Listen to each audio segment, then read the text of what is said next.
Welcome back to our panel discussion on imagining futures with generative AI. We have an announcement of one panelist missing. Unfortunately, it's a flu season, so we always have a little bit of casualties for that during this time of the year. But we have a wonderful set of experts, maybe a lot of same kind of thoughts in your heads, all working in games or experiences, so to speak. So we have Hanna and Tatu and Roope here from various companies. I'm gonna let you guys start. We have a very short time to discuss this wonderful topic that has a lot of different tangents, but I'll start with you giving like introductions of who you are and what you do. Okay, I'll try to be very short because we have a short amount of time. So I'm Hanna Toivonen, the CEO and co-founder of Starstuff. My background is in gaming and in music. And currently we're making the world's first playable AI-powered social platform. That's very nice and concise. That was a great introduction. I can't do it that fast, but I can try. I'm Tatu Petersen-Jessen. I'm co-founder and CEO of Odd Latent. Previously, 25 years in game industry in all kinds of different companies, like almost 11 years at Rovio, before that Remedy, Digital Chocolate, Mr. Good Living, and so forth. For me, just the hunger to build grew too large, so I had to start my own company, following the footsteps of Hanna. So. Yes, and my name is Roope Rainisto. So I have a long history, not inside games, but I've doing smartphone design, virtual reality design, and so on. But I then went full-time into Gen AI in then 2021, and now since 2021 for a while I've been now the AI creative lead within the kind of the Supercell company. That's a fantastic combo. We don't need introductions of what Supercell does. Tatu might be able to tell what Odd Latent, because it's a super new company. Yeah. So what is your product? But then also Hanna already has a product live, so we can get concise information of that. But let's start with the not so concise, Tatu. Yeah, so we don't, maybe on the product side, it's not that fashionable, it's not necessarily that exciting. Like we make free-to-play mobile games into the genre that we know very well how to make. We make puzzle games. We just try to condense the time it takes to get from an idea to market from 2 years, and also have to have like 50 to 70, sometimes 100 people, to a lot smaller teams and a lot faster. So we try to get from 2 years to 2 weeks with complex games that also Teemu gave an excellent presentation how complex they are. Yeah. So that's pretty much what we're doing. So ultra-agile. Ultra-agile. Actually, you don't even need agile as a production methodology anymore when you don't have any communication happening. When all the communication is happening inside of one person, and when the same person is the vision holder and the implementer, the speed of communication starts to be super fast. No need for producers like what Teemu was. You kind of need a new role, which is almost a producer for AI agents, so that sometimes you might be developing 10, 20 features at the same time. So you have those AI agentic workflows, and for those you need somebody who can predict where things might go wrong and prevent them from happening before they are even in the planning docs. Perfect. Let's go with Hanna's product and then go back to production. So okay. Starstuff. So yeah, Starstuff. I guess what kind of started my journey into what we're building is that I got concerned of how social media breaks young people. And I saw some horrible studies while I was still working at Rovio. And also, on the other hand, there were studies about how Roblox and social games are actually already solving this in a way, but we still don't have, a comprehensive platform that gives these young people the tools to create these games as easily and fast as any other content type on the internet. And I basically just thought to myself, okay, like we have the people who know how to do this. Like we know how to solve this, right? We know, and we just have to do it. So yeah, then I just went, okay, well, I guess if we can do it, maybe I can do it. And then then I just started kind of step by step. We started doing it, and now we launched our early beta last year at Slush, and now we have over 1.5 million users. And also over 25 million views on social media. We've spent a couple of thousand now, like later this year, to marketing and like boost some posts, but it's mostly just viral. So the market pull is imminent, like it's there, it's crazy.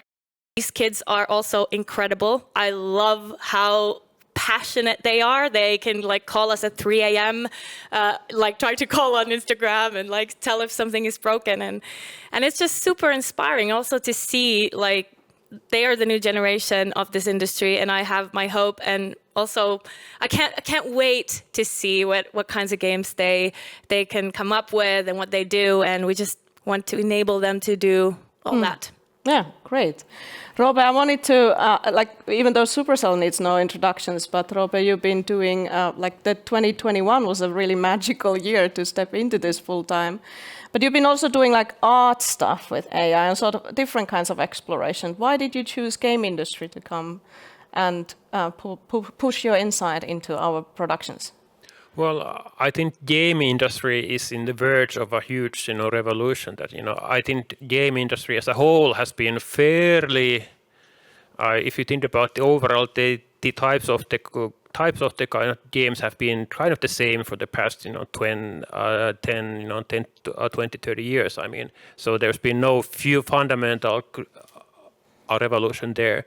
And I think now we are in a stage where it's not just that you can start to make the same existing games in a faster way, but you can actually start to create something then completely brand new that starts to blend what do you think of game or entertainment or then stories and so on. And I think that's something that I do certainly find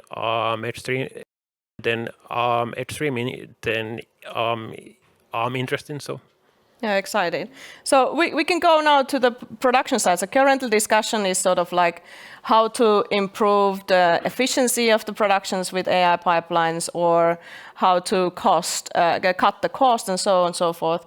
But what else is there? What are we looking at in terms of the production? How does it reshape the workflows that we're at? Maybe Roope, you can continue from there. Yeah, especially if you think about our perspective, it's almost like then two completely different problems. So if you think about the existing live games, they have problems that are actually those are then not the same problems as the problems that for the parts of the organization that are trying to think about then completely then brand new games. And I think the kind of needs are actually, there's some same needs, but actually the things about the live games that you can say in some way that they are then successful as such. So of course you can start to use AI tools then to enhance their kind of speed or kind of so on. But I think the most biggest potential for AI right now is actually in the stage of trying to create completely brand new games, or trying to create something completely brand new within the existing games. Hanna already graced for the mic, but Tatu, you have the ultra small agile teams. Yeah. You have the fast production, those kind of things in there. But is there something else you're trying to achieve with that? Yeah, I would maybe I would love to continue from that, because it's been something that we have had also a hard time balancing in our communication. That of course it's not for us like speed and efficiency for the sake of speed and efficiency. But if you look at the game industry as a whole, like one of the reasons why many games have become so systematic and formulaic, they repeat exactly the same conventions, they are pretty much the same, is basically because the risk of making a product has become too high. So we're, by trying to get the operational capabilities up by doing very kind of games that we know how to make, and we focus on the efficiency first, what we're trying to do is that we try to de-risk making the game so that you can take wilder bets.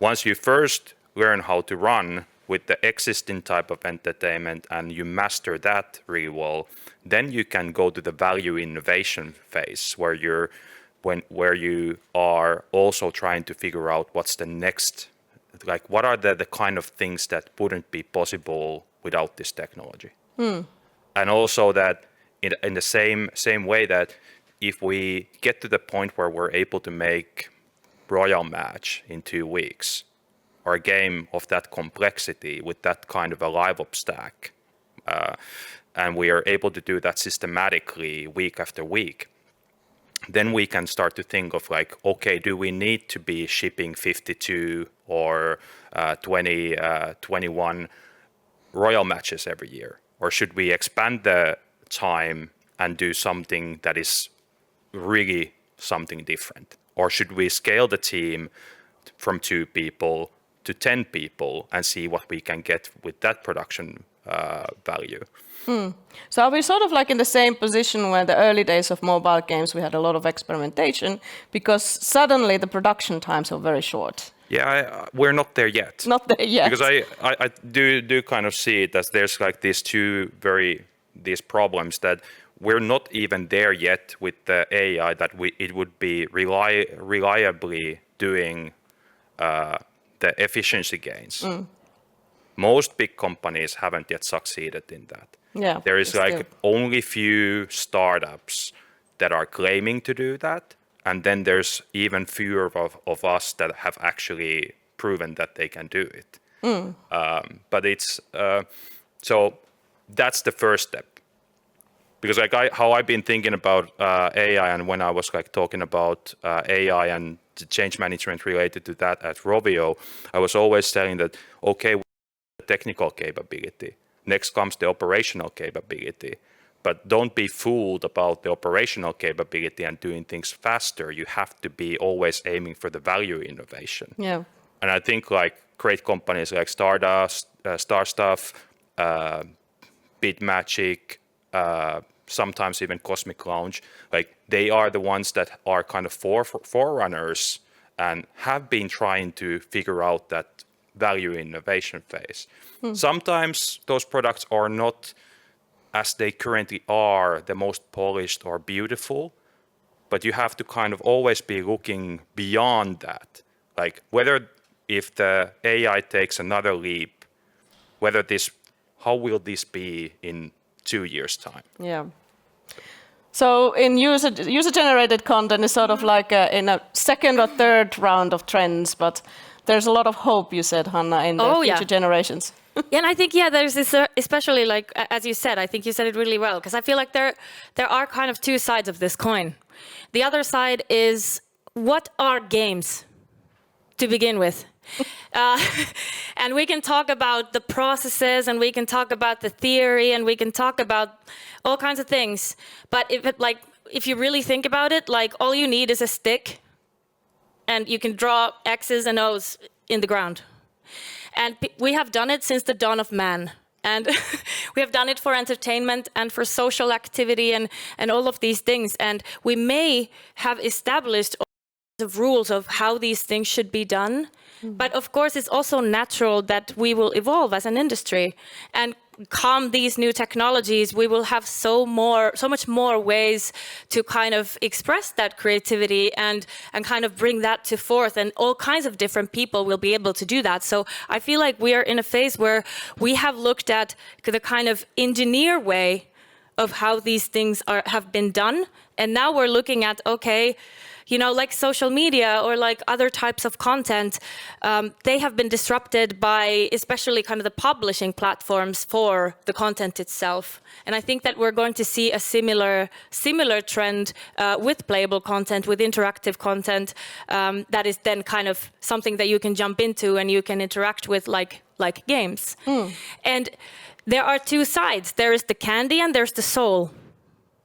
And you can do the best candy on top. It can look so delicious and it can look amazing, but if you have no soul in that game, it's only a nice piece of art. But if you have soul, which can also look like crap, you can also look at like meme culture. They can be pretty rough.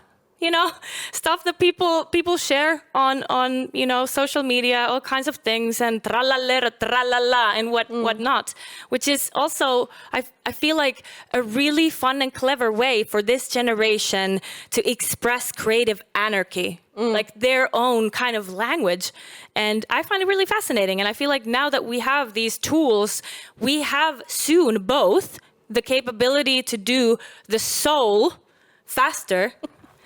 But the candy, there's still some time for, a little longer way there. But yeah.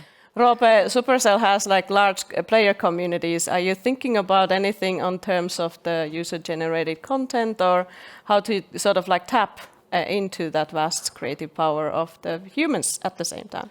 Well, I mean, of course, I can't, say specifics about future Supercell games, but I do certainly agree that, there's this huge potential of right now of trying to expand the base of people who are able to participate in that they can form some part of the game. So either start to create content within the game or start to create something completely then brand new, as we see in a Roblox case. So right now, game design it's still extremely hard then to make games. I mean, most people simply can't make games.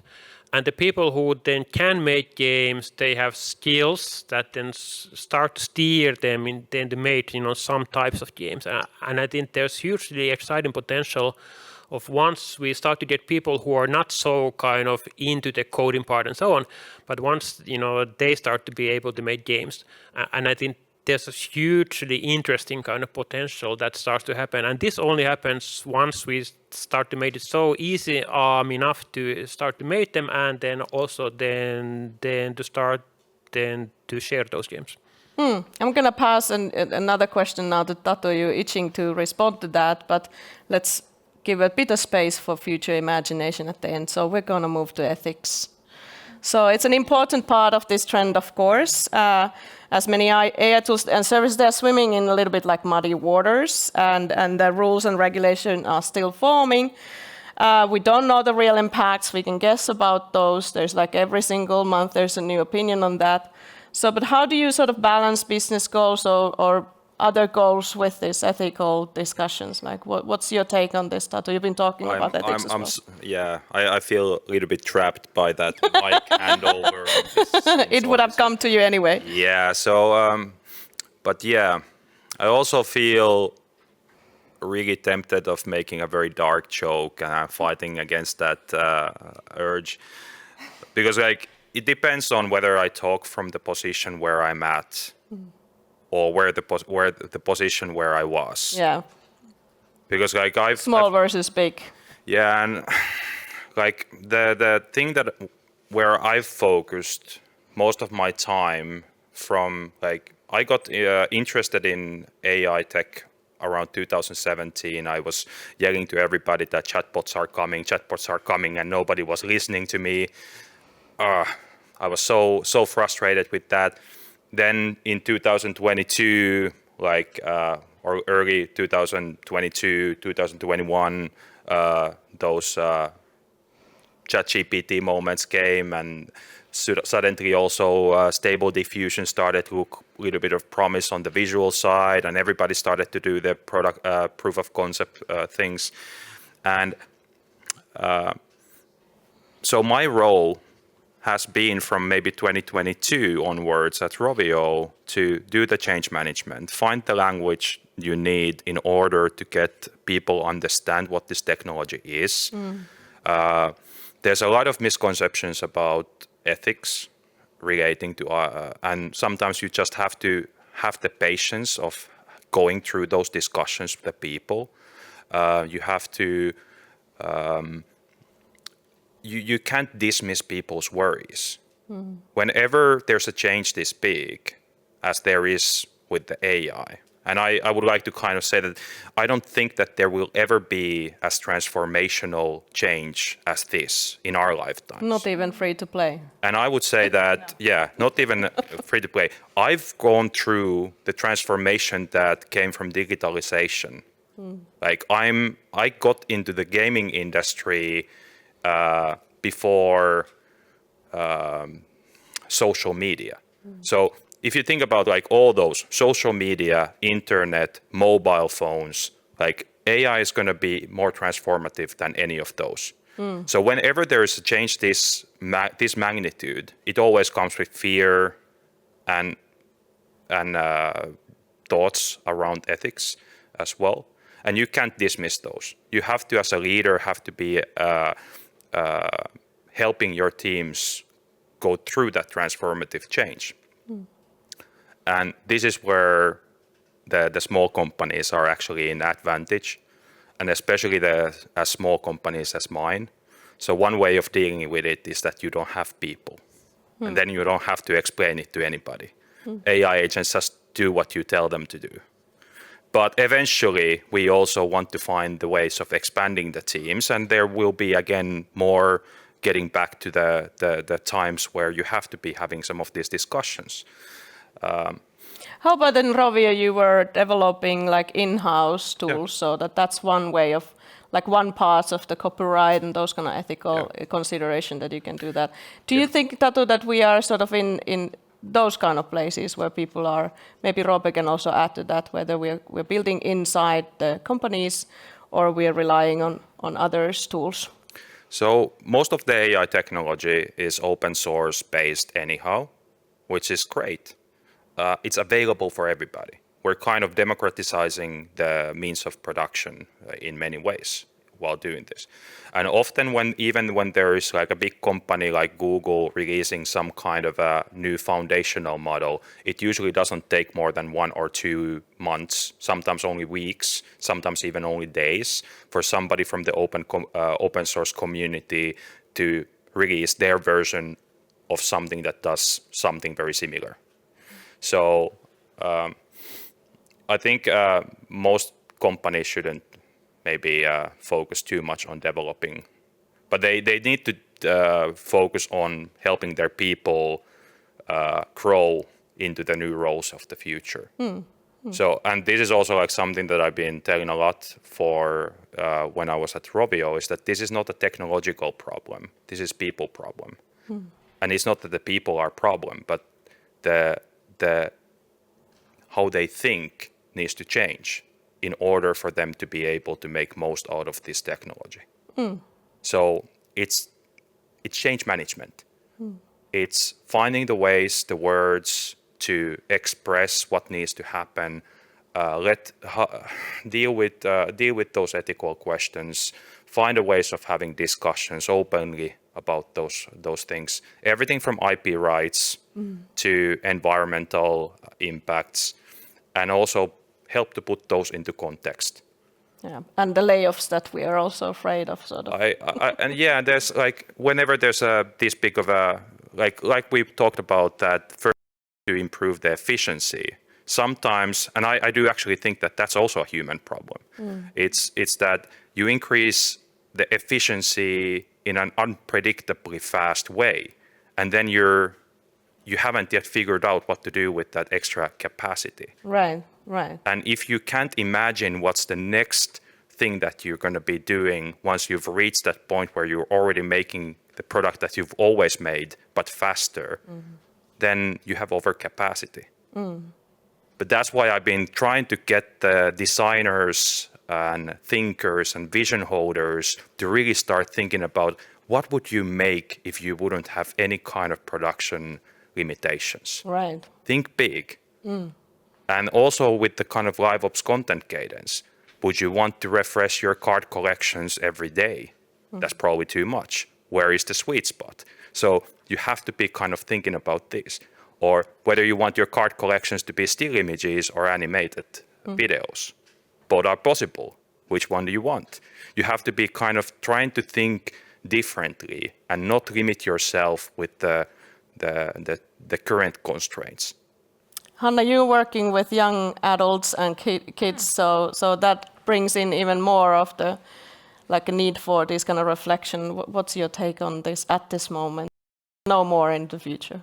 Yeah, no, I mean, I actually love this question because I think that it is so important to, when we create these new technologies, to have these discussions. What are the ethics? What are the values that we want to adhere by when we build these products? And it's so important that we do think about those things and discuss about them. And there are debates, and you know, we can't, none of us, we're human, so we can't take everything into consideration always, and that is okay, but it's important so that people will kind of come to us and tell us like what they need, and then we have certain types of regulation that kind of law regulators can provide as a framework for us to kind of build in. And honestly, for me, some of the whining about regulation, I mean, some of it is completely valid, but some of it also kind of, for me, especially when it comes to like people's actual like faces and privacy, it is something that we should regulate. Yeah. When there are things like people's health, private health information, like stuff like this, it is not open source and it shouldn't be. And it shouldn't be there to train models that are available open source. And also, on the other hand, there is, you know, the ethics of how do we actually train these models, how much energy they consume. And I also think that we have options for that too. It doesn't always have to mean that for this model, we need the equivalent of energy of what the country of Germany consumes in a year. Like, we should be able to think, okay, this is what we need, and what are the different options that we can use to solve this problem? And not just like go from, you know, A to Z and there's just like, you know, a zero-sum game. And we have to be creative. We are creative by nature. And I think you said it well. A lot of these things are human problems. It is not so much about the technology itself. It is about what is it used for. Yeah. And that is a human. And how we make the decisions is what matters. And having values, European values, having European players who have European values, who take into consideration sustainability, diversity, you know, ethical frameworks, people's privacy. It is so important to have those frameworks within, you know, the sphere of making these things happen. And yeah, and we have kids on our platform, and it's important for us that these users, these players who are very important for us, very valuable for us, have a safe space to be in. So obviously, one of our key values is that it is possible for them to feel and be safe. Because we want to make a long-standing product for, you know, not just another year, but for decades. So I guess like when we talk about ethics, I would also want to emphasize that it is not just about some boring, lame rules and like, you know, adults coming in with their sticks. I think that it has to also be, these models have to be created from those frameworks of values, and it's not a bad thing. Roope, have we gone past the wild west of the Gen AI, or like how are the regulations and stabilities of these things and of like values to consider? What's your take on this? Well, I think the legislation is always like 2 or 3 kind of years behind the kind of the state of art. So if you think about the kind of lawsuits and so on, they are for things that were kind of present like a few years ago. So there is a certain lag. But I also think that most parts, the legal system actually works as such. So I mean, when people say that we would need to completely reinvent IP rights or the kind of the copyright laws, I don't actually think. I think the kind of laws are extremely smartly kind of written, so that you don't need to update the laws, each kind of year as something brand new happens. So basically, all the same laws in terms of like how do you use IP, how do you deal with the kind of the purposes of the kind of the copyright laws and so on, they do actually stand. There's always like interesting cases as to how do you do the kind of the interpretation here, but I think overall I'm not in a viewpoint that the laws would be completely kind of broken, and I do think most companies, it is probably not a good idea to put your head in the sand and kind of start then to wait. I mean, we are in a then global industry, and kind of like if we don't act, there's so many people from so many companies and so many countries that will then start to act. So I don't think say that AI would then lose jobs.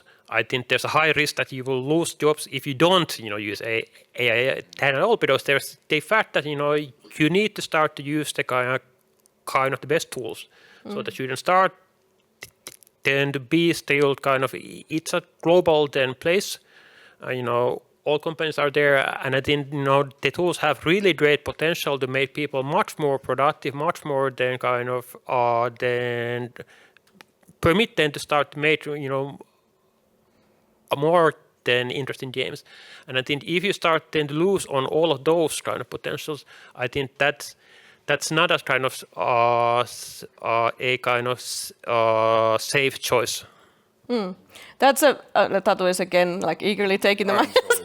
But well, I was thinking, Hanna, but I'll give it to you. So this is a very good segue for the exciting future. But Tatu, you pointed out like we don't know what happens in 2 years, but let's pretend that we would know what happens in 5 years, which seems like now eternity forward. So what do you think will be the biggest surprise about generative AI in games, whether in creativity, production, or player experience? Like 5 years from here, and then we look at like, wow, that happened. Ooh-wee. That's a very easy question, right? Yeah. And I'm kind of trying to figure out like what's the proper framing to even, or where to untangle that. Yeah, 5 years is an eternity already in game industry. It's like century in AI years. Exactly. Like things that we are doing now weren't possible at the start of the year. Exactly. Like you didn't have AI agents this capable at the start of the year. You didn't have language models that could be used for programming apps. And now we're kind of already moving to the direction where you might have self-apps in near future.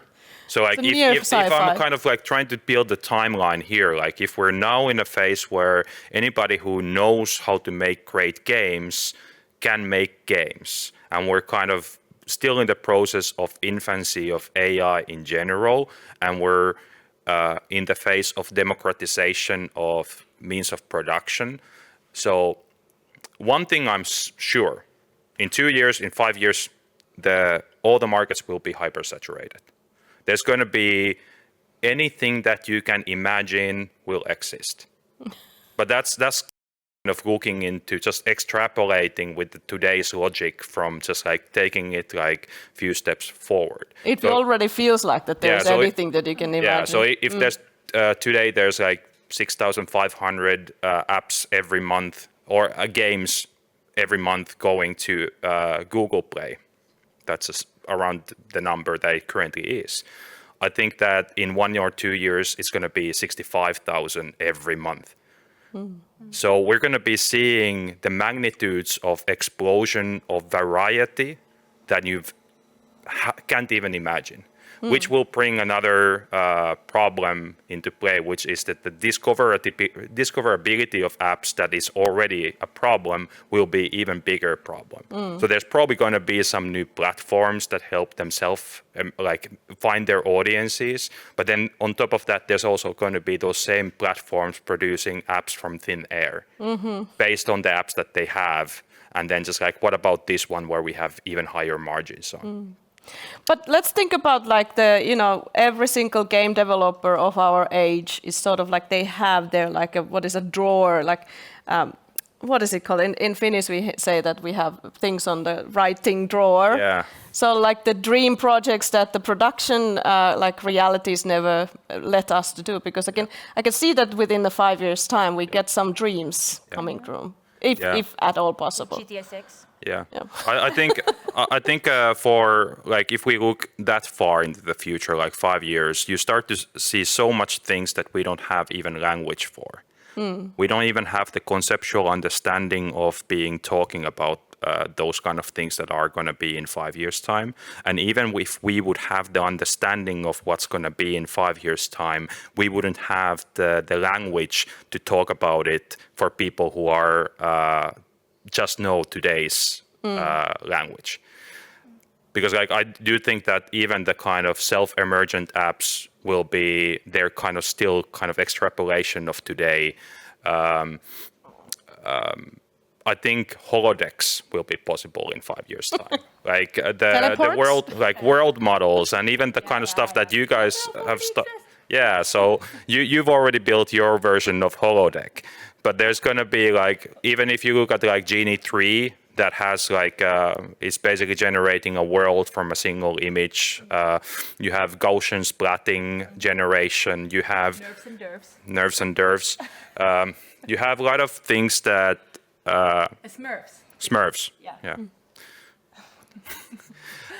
But there's going to be so many things, which also brings us to another thing, kind of hooking back to one of the comments from Roope earlier, is that when all of this happens, and there's going to be explosion of content, one thing also happens. The quality will actually dip. Yeah. The average quality. But I've started to talk about it in that lens that when anything gets democratized, when there's more people getting their visions out there, the median quality of productions will go, but the top line of the quality will go up.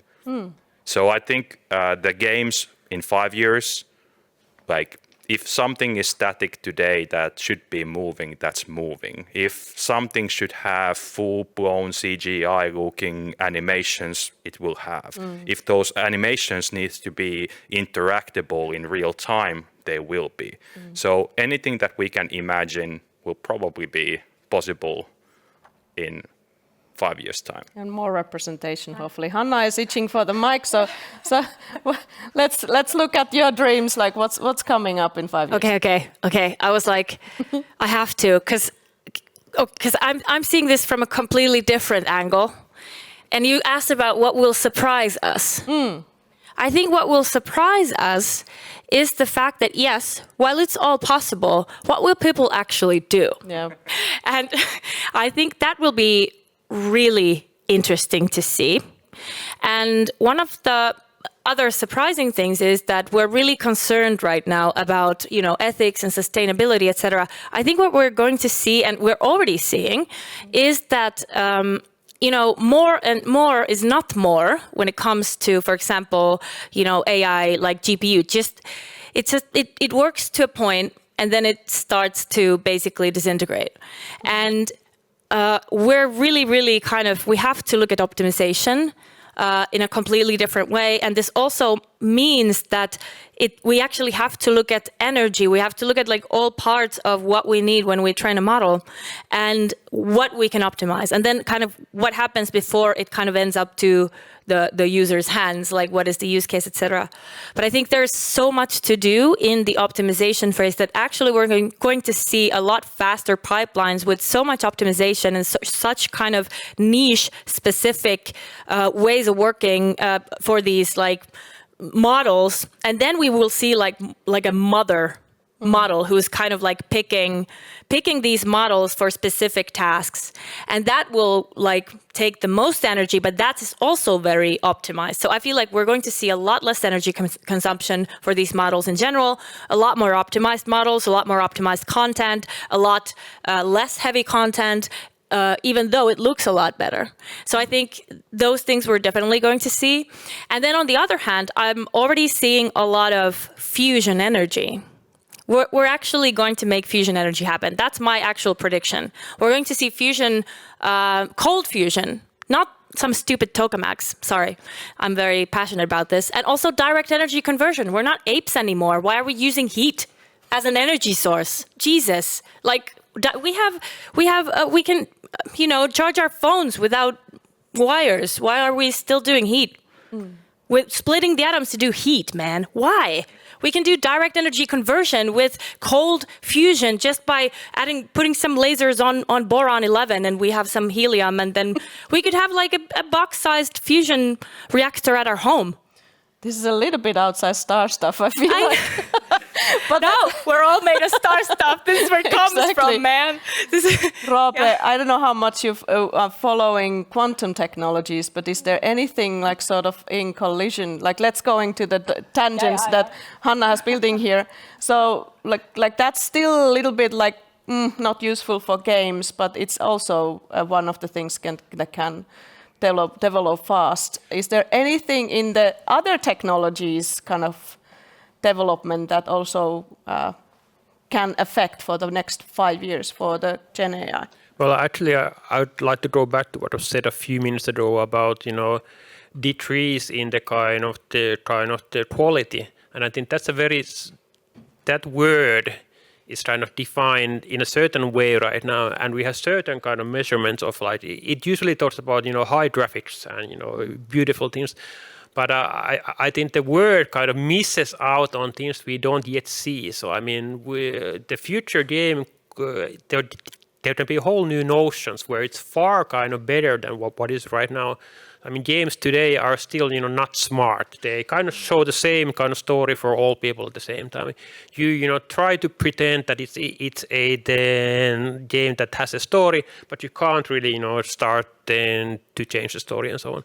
So I mean, while we are talking about the kind of the thing, I think there's a lot of new things that once we start to see these games that are then actually smart and are actually more personalized and they're more than contextual, then if we only focus on the kind of the existing kind of measurements of like that it's like really beautiful, I think that's a kind of that is certainly something, but it's not the only features. I think when we start to see like 10 times more games, it's like you go now to YouTube and you see like 10 times more videos or 100 times more videos, and I think it's actually far higher kind of quality because it's far more personalized than to your personal views and so on.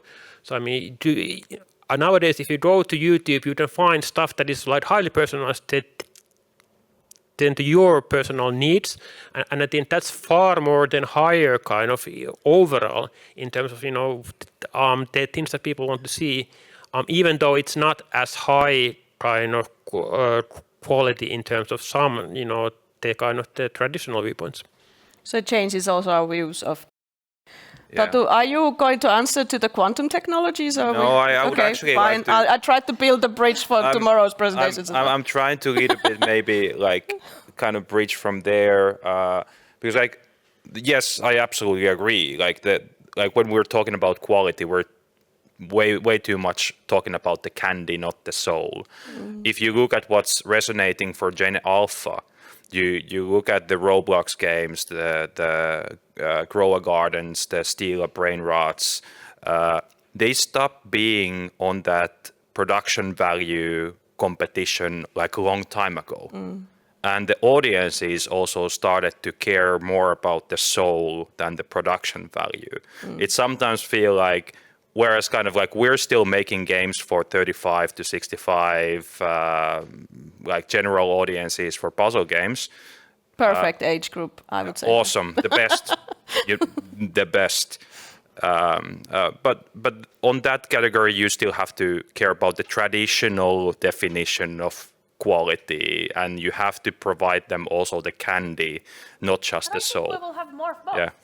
Yeah, and we will definitely Hanna's have more looking of the for both, yeah. Yeah. But yeah. Okay, we are running out of time. As I said, this is ultra fast panel for such a kind of a transforming topic. So I didn't get to answer the quantum physics. Oh, if you can do it in 10 seconds. Okay, I'll skip it. Okay, Maybe we'll later. see that tomorrow with Laura's talk about quantum games.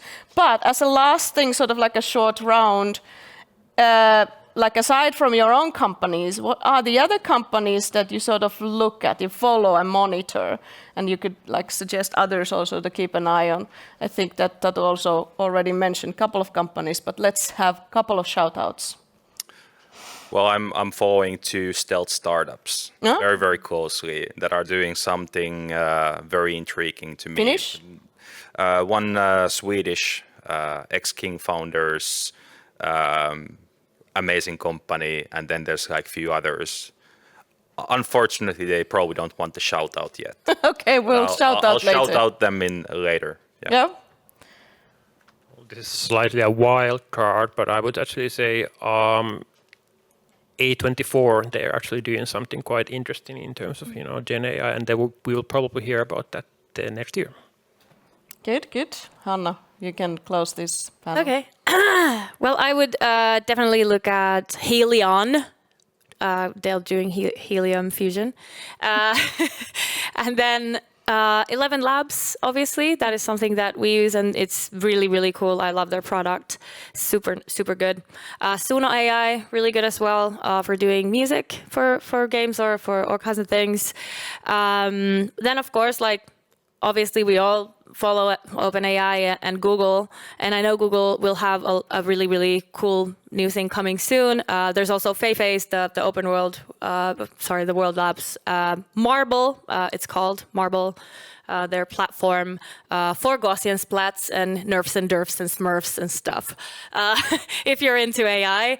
And yeah, I think maybe those are some that I follow closely, but also, of course, Mistral AI, because it's French, and they're doing some really cool things there, like Claude. And Lovable, of course. I think we're all, we've used Lovable, and we love the Lovable people, so we hope to do something with them soon. Thank you so much, Hanna. We've definitely run out of time. Unfortunately, no time for audience questions. We could spend the entire evening with the further questions because there's a lot to sort of like shake from these experts. But thank you everyone for joining the panel. We're going to have Solip's recap with the live illustration. So thank you, Hanna, Tatu, and Roope for joining us. Thank you.